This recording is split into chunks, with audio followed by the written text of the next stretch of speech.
All right, I guess I'll go to John in Fort Lauderdale. He's been waiting a while. Okay. John? Hi, this is Duran, actually, in Fort Lauderdale. Oh, Ron. Oh, okay. They've misspelled you. How you doing? I'm fine. Wanted to note that I'm a black atheist in Fort Lauderdale, a former Christian. I just say that because there seem to get so few callers of that of this persuasion. But my question was, or actually a comment was, that I find that a lot of at least black Christians now are, in my area, are popping up little, small, put-together ministries and where they're gathering their money or raising their money and getting little spaces in small strip malls to set up a church and a ministry to supposedly reach and spread the gospel, the good word of God to people.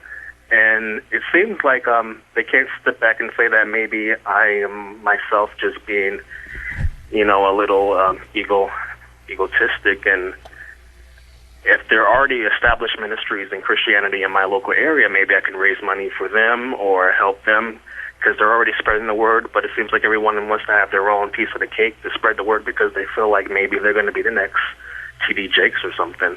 Well, it's the Web 2.0 version of Christianity. It's the ministry that everyone can edit. Yeah.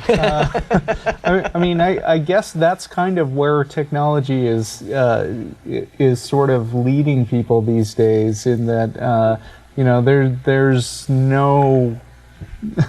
There's no need to actually have everybody on the same page. You can just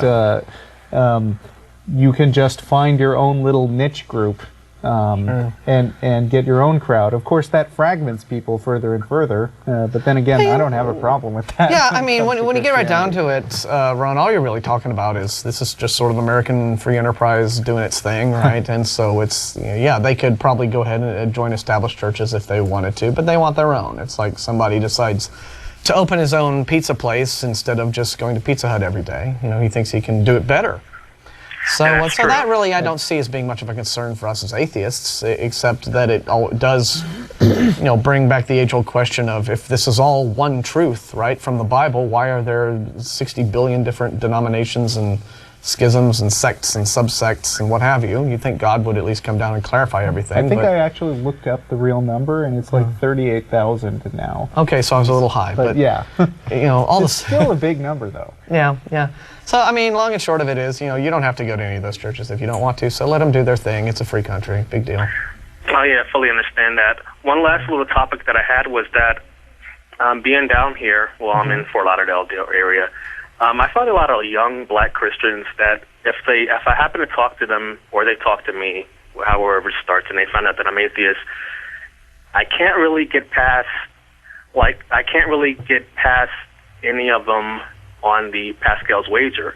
I mean, I can tear it down any way I want to, but it seems like they pop it up and they mention it, but they don't really have never heard of Pascal, even though they're using it to try to get me back on the side. And it seems like at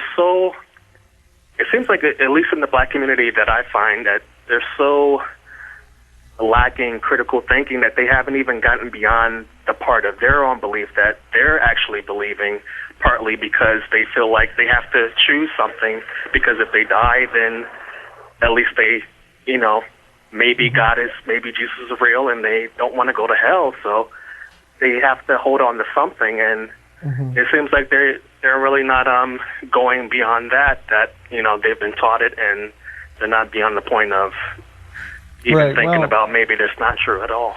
You don't have to know Pascal to think that Pascal's wager is convincing. Just like earlier in the show, we said that Darwin's personal disposition is of no relevance to the theory of evolution. But what I like to say to mess with people who believe in Pascal's wager is, why aren't you a Muslim? If it turns out that Muslims are right, then God is going to be way more mad at those people who were worshiping Jesus as a false idol than us who just, stayed skeptical. So if Islam is real, then I'd put a lot more money on our chances than theirs. Yeah.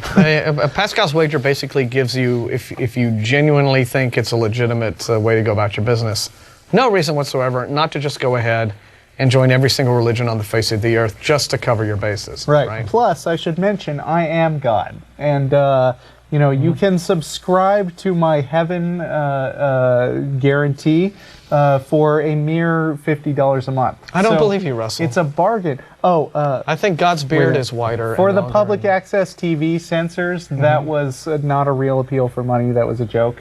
Parody. But as I was saying, you know, you can subscribe for $50 a month, and I'll make sure that you have a spot in heaven. And really, $50 a month is a bargain to make sure that you avoid an eternity of suffering. Can you take the chance? Right. Right.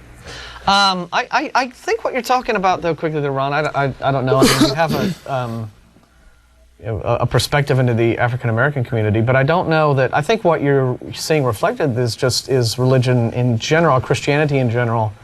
And you'll get the same thing in most, particularly fundamentalist churches, where it is, you know, they just, it's all a big emotional appeal when you get right down to it. And they play upon, you know, basic insecurities people have. And I think that's one thing that religion has been very successful at doing. Not successful in terms of giving you maybe the right answers, but certainly making sure the emotional hot buttons are all pushed when it comes to managing fundamental insecurities about life and death and, you know, what it's all about.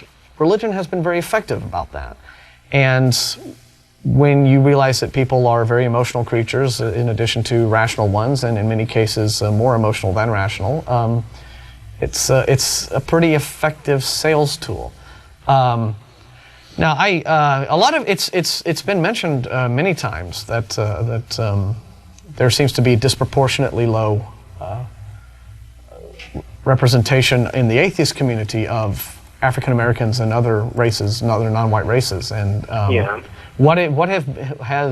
do you know other African American atheists yourself? Or are you the only guy you know? Have other friends, or are you? I would say that I have been atheist for about 5 years or 4 years, and I have met only one in person, only one agnostic. And that's as far as it has gone. I joined a Facebook